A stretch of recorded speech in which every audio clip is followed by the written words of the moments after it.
did it already. Hey to the most amazing nurses. It is Dr. V here with Morning Infusion with Dr. V podcast, where we are intentional about teaching nurses how to work from anywhere around the world, making money and owning your own time, building profitable nurse coaching and consulting businesses. You will hear from amazing guests that have grown their companies and want to share insight into how you can do the same to change the face of healthcare as we know it. If you want to grow your businesses and leverage your knowledge as a nurse to grow wildly successful businesses at the top, instead of working your way to the top, head on over and join our Millionaire Nurse CEO group on Facebook, where you can ask questions and get updates on our live and virtual events to help you grow your businesses.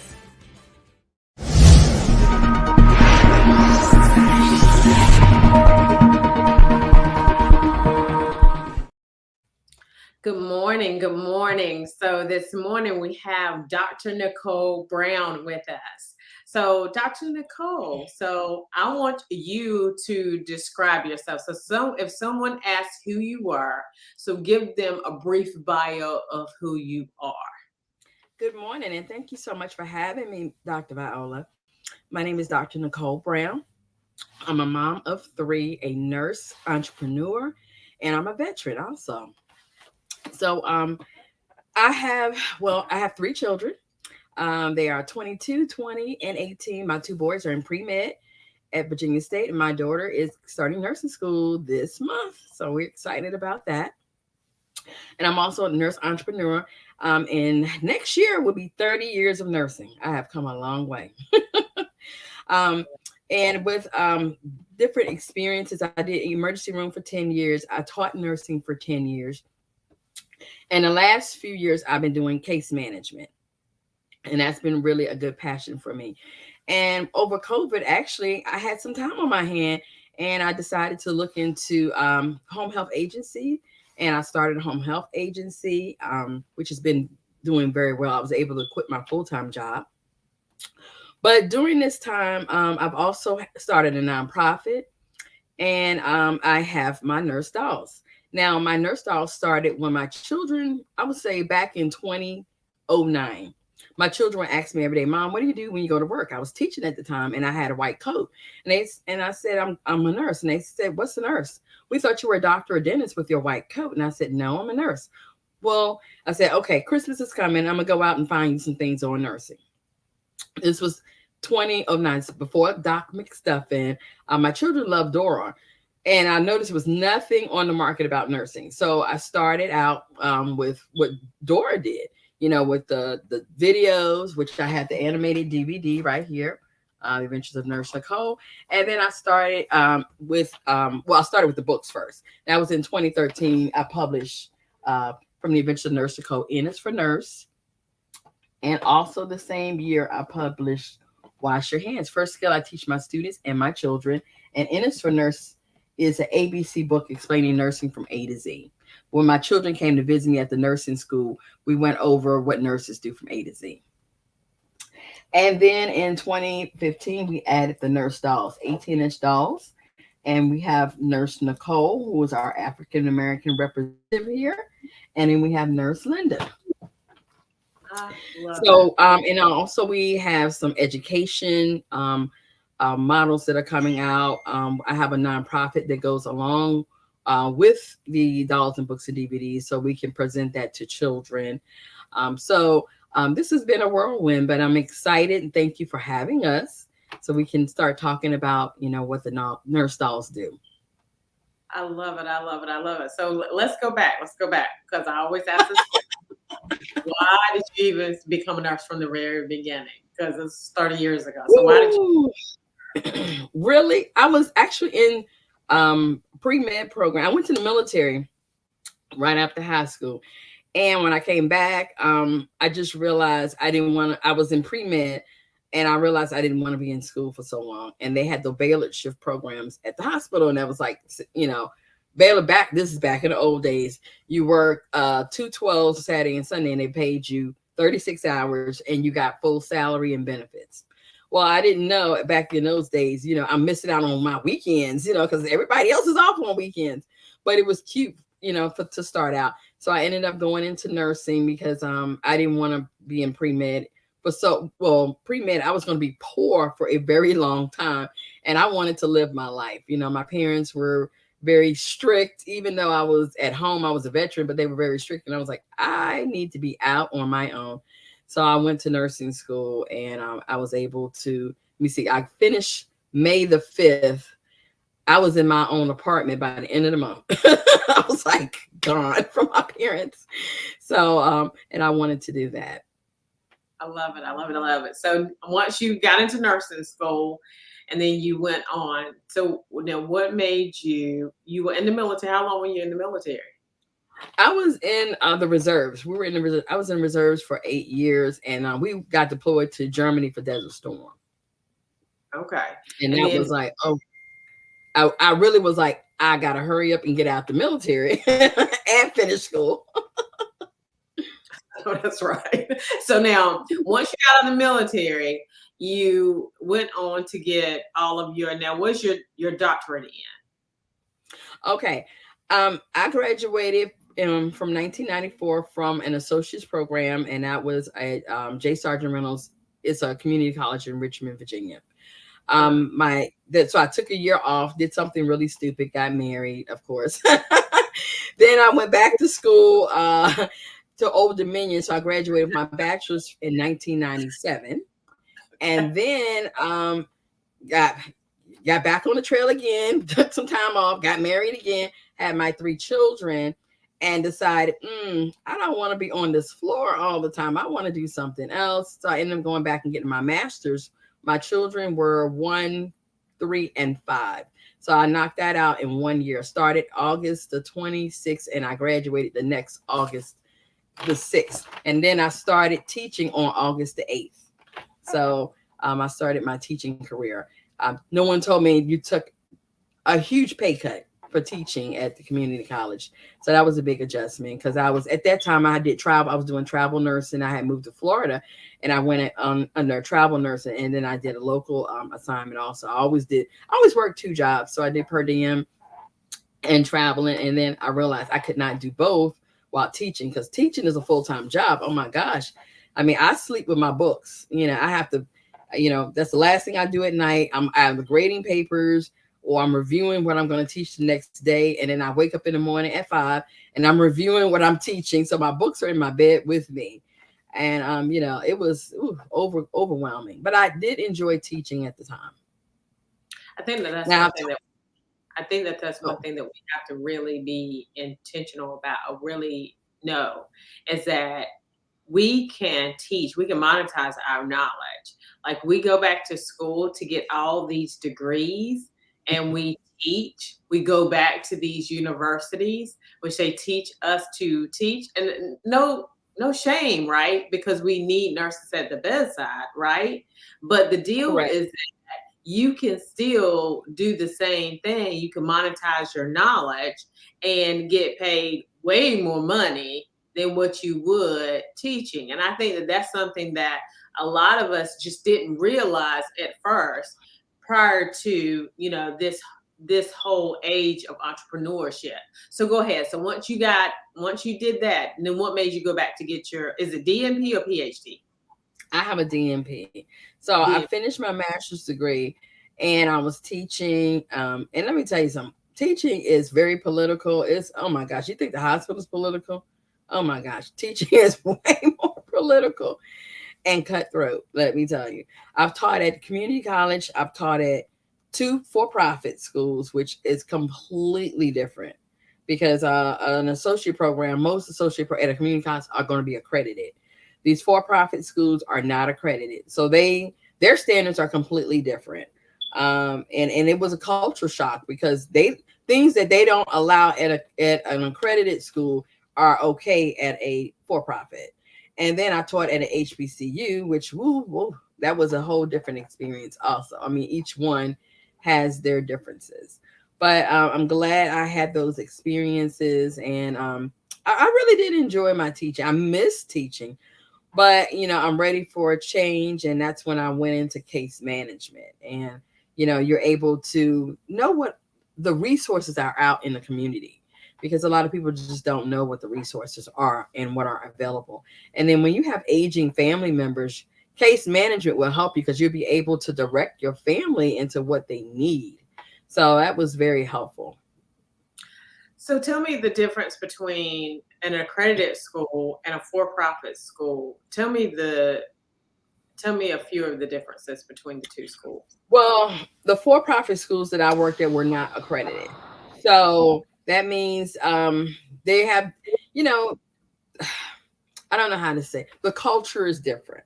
For a community college school that had been in place since 1960, I mean, they had so many rules and regulations. Like, you had to have back, and this is what I was raised with too as a nurse. Like, you had to have the same color underwear, the same color socks, the same color shoes. Your uniform had to be a certain way. Your hair had to be a certain way. You couldn't wear any nail polish, no earrings. No, oh my gosh, it was like, oh my gosh, she wore this outfit. She came to school. She has to go home.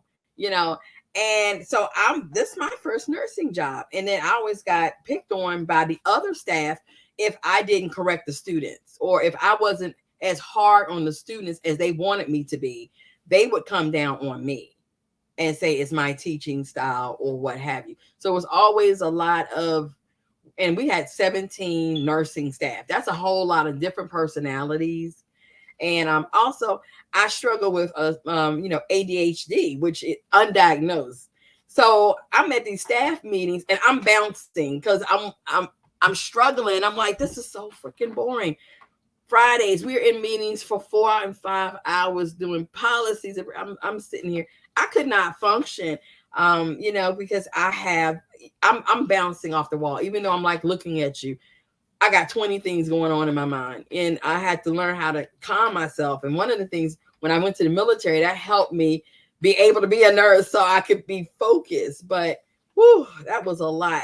And they did Fridays were always like credentialing days, and it was so many meetings. Oh my gosh. And a for-profit, and then also for a community college, you get orientation. Like you go in there and for the first few months you get orientation. At a for-profit school, it's like, this is your stuff. This is your books. The tests are on the computer. Those are your students. Good luck. And that's so they didn't care. And they're like, I'm gonna show you this one time. That's it. Okay, we're gonna do this. You're expected to do it. That's it. And they give you no instructions. And then the students are like, I need this, I need that. I didn't know anything. I mean, you're thrown out there within, a week. And then at an HBCU, which I thought would be different, they have the HBCU did not understand the NCLEX. And we had presidents and provosts that were like, pass all the students. Yeah, you can pass all the students, but can they pass the NCLEX? And they didn't understand, if your students do not pass the NCLEX, the second time, your whole program is on probation. The third time, they come and shut you down. So we had students there. They had no standards at the HBCU. At a community college, you can only take one class twice. After that, you're out the program. Then you have to take the HESI to get in. You have to at least make a 50 or 60. At the HBCU, they had no criteria for the HESI. They had no criteria for the TEAS test. We had students who made a 30, 40 on the TEAS test. They were in the program and then had to repeat every nurse. This girl had taken every class for 6 years, each class twice to pass it. She has never passed the NCLEX. And so she took it 4 or 5 times. She never passed it. At a community college where you are fully accredited, you have to take your either HESI or your TEAS test to get into the program. And you have to make at least a 50 to a 70. That's the criteria. HBCU, the president was like, I don't see why they can't be nurses. Let everybody pass. Y'all are holding them back. We got to pass people. And, after the third, like I said, the second time they didn't pass, You have to pass 80% of your students. So we have 10 students graduating, 80% of them have to pass the NCLEX.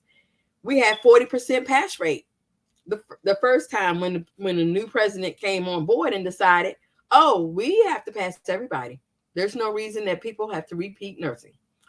And like I said, 40 and 60% pass rates, and the third time they shut you down. So you have to revamp. And the other thing with HBCU students, which I didn't know, which is completely different. They're always mad when they don't pass the test or they don't pass something, but they don't want to take time to learn the information or what have you. And I noticed at the TWC, that's traditional white colleges, those students will buy study guides. They buy tests online, all these things that they can buy.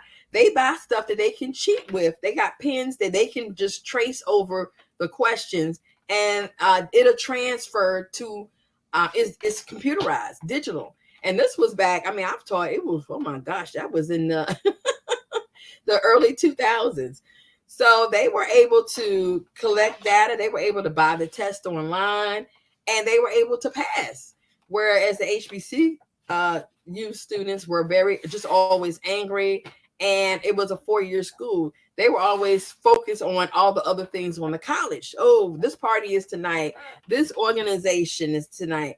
And I told them, I said, if we don't get these students in pre-nursing, the phase when they're deciding, by the time we get them, they're juniors and they are pledging, and that's a priority, over nursing. I've seen that happen. We've had to put students out because they going through pledging and not getting any sleep, and they're not able to stay awake during class. It was like so many things. So being on a 4-year institution where you have students that live on campus is completely different from the community college, where they're a little bit more stable. They're more single mothers. They're more stable, as opposed to a for-profit like ECPI, Bryan and Stratton, and these big schools that it costs $60,000-$70,000 for an associate's degree.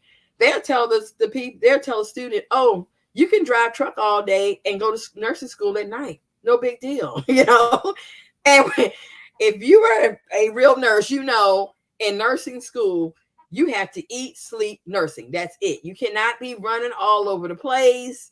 You cannot have this social life. Because at my community college, when I started, it was like, your life is over. You are to eat, sleep, breathe, nursing. That is it. You cannot be in no weddings. You cannot be at no parties. You have 2 hours on Friday night where you can do what you want to do. Any other time, you are to be studying. We got study groups going on. You can come in to study. A community college that is fully accredited, they are so strict. Like I said, with the attire, like the earrings, like you can't even wear diamonds. You had to wear either the silver balls or pearl balls. That's it. One and no nose piercings, no hair dye. Your hair had to be natural color. They stopped you at the door, or you had to be sent home if you had crazy colors in your hair. Nothing abnormal. And like I said, your uniform had to be pressed, no wrinkles. We had to have socks covered your ankle in case a man is on a ventilator and he might look at your ankles and be tantalized. That's what we were told. So, your underwear had to be a certain color. We had to do underwear checks like, okay, let's see if it's white. Okay, yes. And they had to show us that they had white underwear on. Their socks had to be white, cover their ankles. It was rigorous for a community, for a accredited program. And I also noticed. Go ahead. I think a lot of schools promote. They have regional accreditation. That is not nursing accreditation. Okay. You have to understand what nursing accreditation, because a lot of these for-profits will have you out here going, we're accredited. Yes, to open a college, you have to be regionally accredited, but that doesn't have anything to do with nursing. You need to know their nursing accreditation. That's what makes the difference as to, is this a viable program? Because certain jobs you can't get into unless you come from an accredited program, like the VA hospital. If your program is not accredited, your nursing program, you can't get hired in there.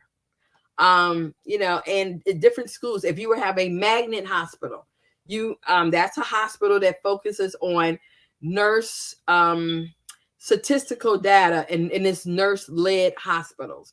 Nurses, you have a chief nursing officer on the board. So everything is run by the statistics gathered by nurses. So those hospitals know they only want nurses from an accredited nursing program, not a lot of people, I would say back in the early 2000s, were an associate nurse with startup nursing program, an associate program. They've never taught nursing, but they decided they want to open up a nursing school and bring all their family members in, and not realizing that these people got to learn how to pass NCLEX. You can spend all this time developing a nursing program, but if you don't understand how to bring in the right people to be able to pass the NCLEX, you get shut down.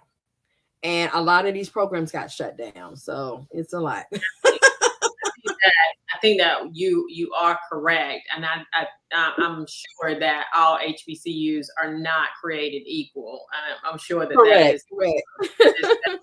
your experience. Just that particular I was at, they had the new program, new president, and he didn't understand. So, but other programs, they are rigorous and they know they have to have standards. And so the deal is that this is where I think nurse entrepreneurship comes into play, because the reality is that you can come into these schools, especially as a new as an NCLEX prepper, right, and be able to teach nurses or nursing students how to pass the NCLEX, because the NCLEX is just, the reality is that you learn basics of nursing when you're in nursing school. When you get out of nursing school, that's when the rubber hits the road, right? And so you understand the real, you need to understand really how to, like the nuances. Apply your knowledge. I mean, apply the knowledge. Yeah, you need to understand that. And when you understand that, that's when it becomes a game changer. Now, let's talk about you going into business, because you went on to get your you went on to get your DNP. After you got your DNP, then you went into business. So which business did you start first? Did you start the dolls first, or you start the dolls? I started the dolls first because my children wanted to know about nursing in 2009. And like I said, I published these two books in 2013, the animated DVD, and 2014. And then the doll line started in 2015. So it's been a lot of ups and downs with the doll line, but we're still here. And then I've been doing that part-time, for many years, doing different events and what have you, and promoting online. But after I finished teaching, I went into case management.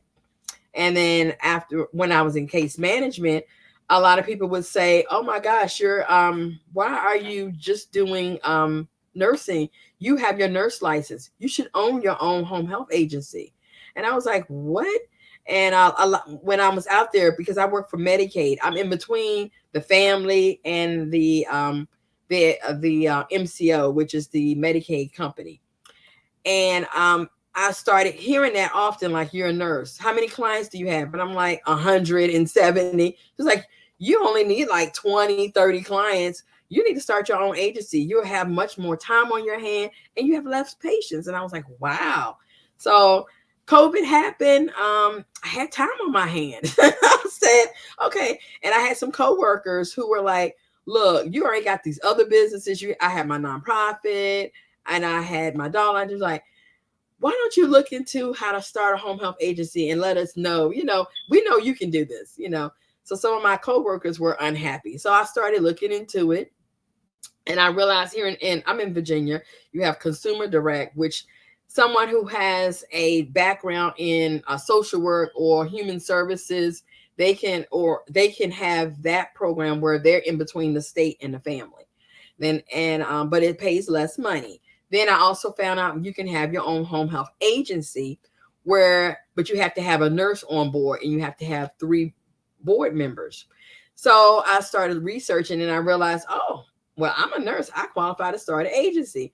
So I connected with some people and started talking to them, and I found some people who helped me put my agency together, and that took like about a year and a half trial and error, and I did it by myself, and that was a lot. And it finally got it up in the air. I would say September 2020, huh?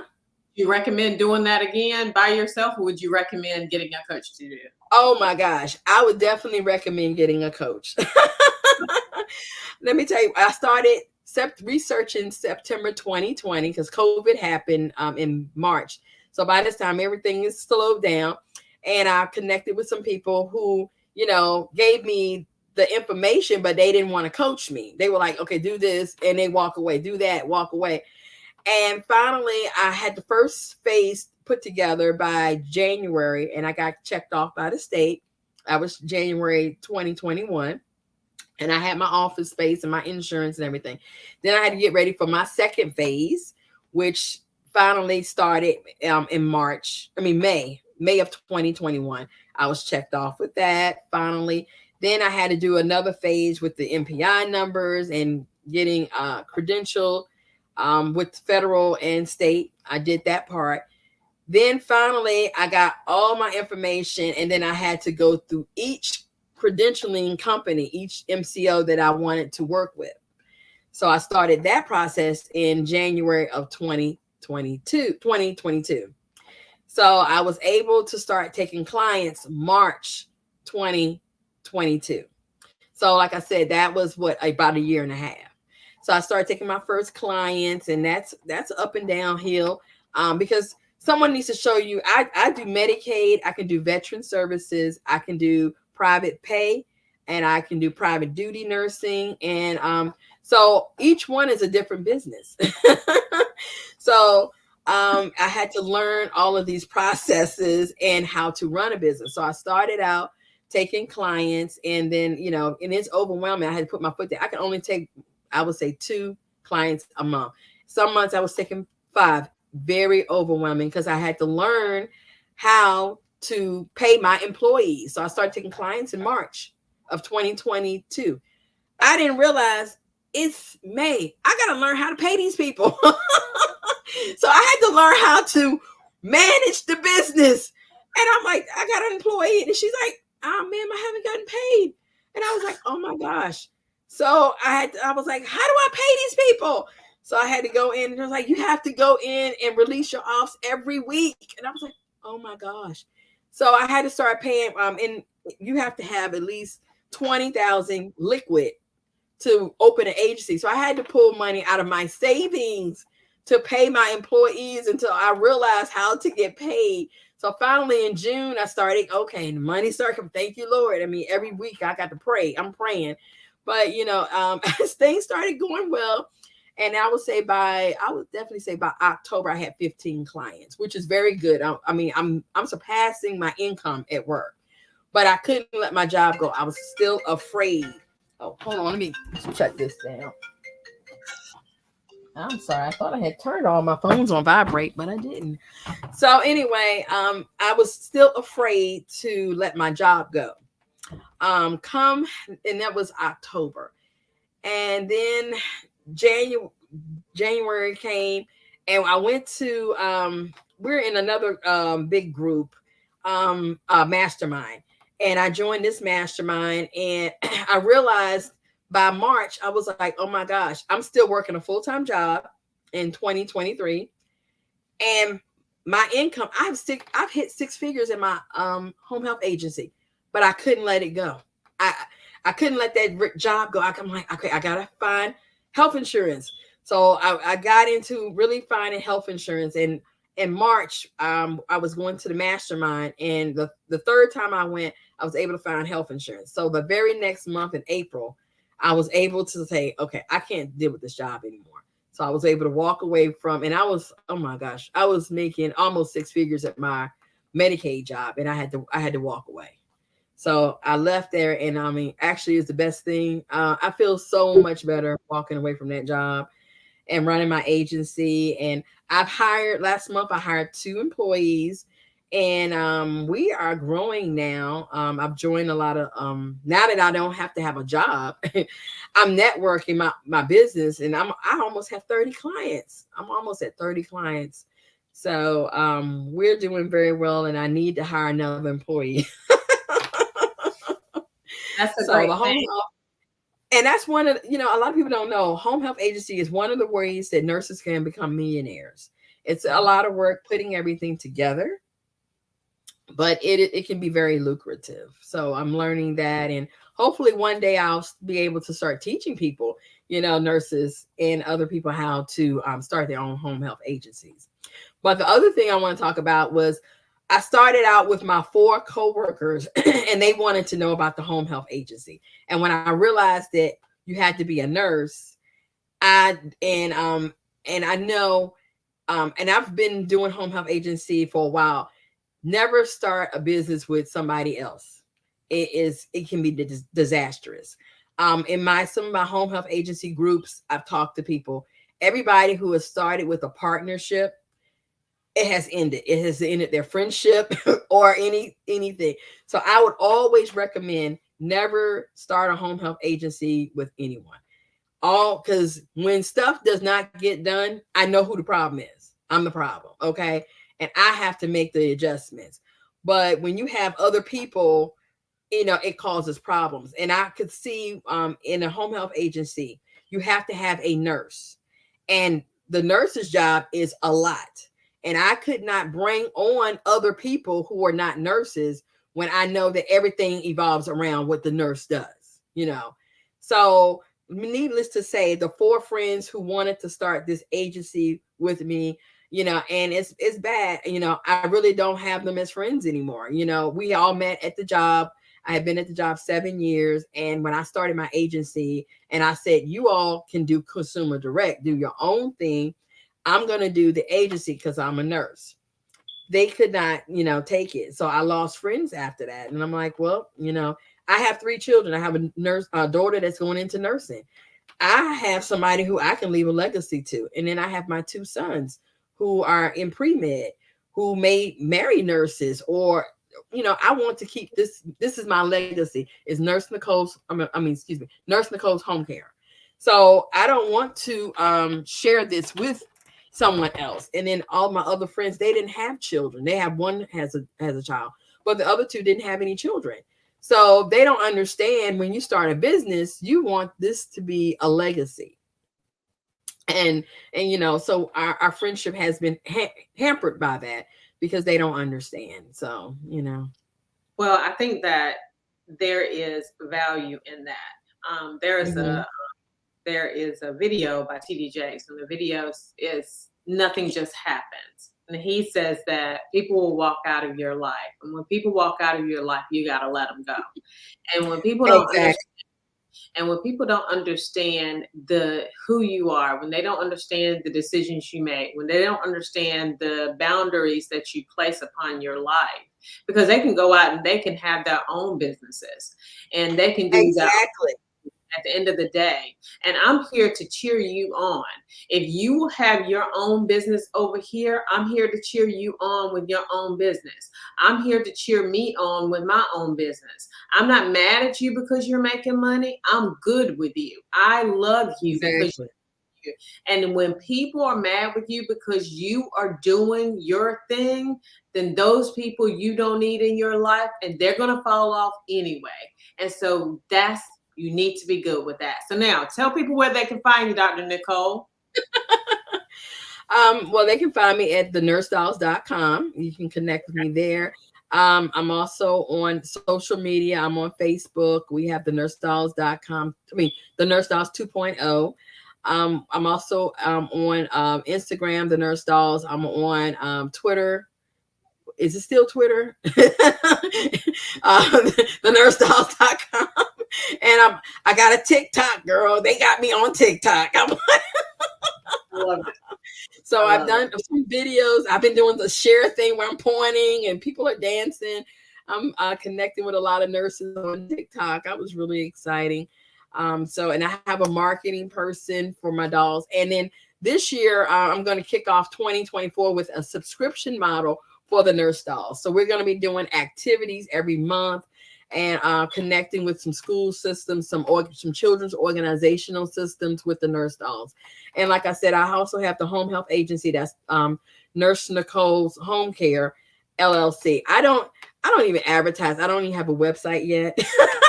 My staff is like, we need a website. I'm like, okay, yes, we're getting bigger. So I'm going to be taking more private pay clients and veteran services. So we're working on a website for Nurse Nicole's Home Care, which should be coming up in the end of the year. We also have Nursing STEM Success. That's my nonprofit. And under that, I have the mentorship program with my dolls, books, and DVDs for children. And then I also have a book, You Can Become a Professional Nurse book and workbook for adults that I teach through that mentorship program. In addition, I started Operation Santa Nurse when I partnered with Toys for Tots. So we do a lot with giving away toys. For Christmas, I give away toys. I give away a lot of food. I gave away 100 turkeys last year. Food boxes. I give away clothes, new clothes. I give away bikes. Also, oh my gosh, it was so many things. Shoes. We're adding shoes to our collection. And then this year we also added our back to school. We did 2 back to school events this year. So we are busy. Very, very busy with Operation Santa Nurse under Nursing STEM Success, our nonprofit. Well, congratulations. So you guys go look up Nurse Nicole and look up, go get some of her dolls. You guys have a phenomenal rest of your day. And we have a master class that's coming up, I do believe, September 13th, from 5 until 8 p.m., I do believe. So you guys tune in to it. It's a free VIP upgrade if you would like to ask me questions. And we'll talk to you later.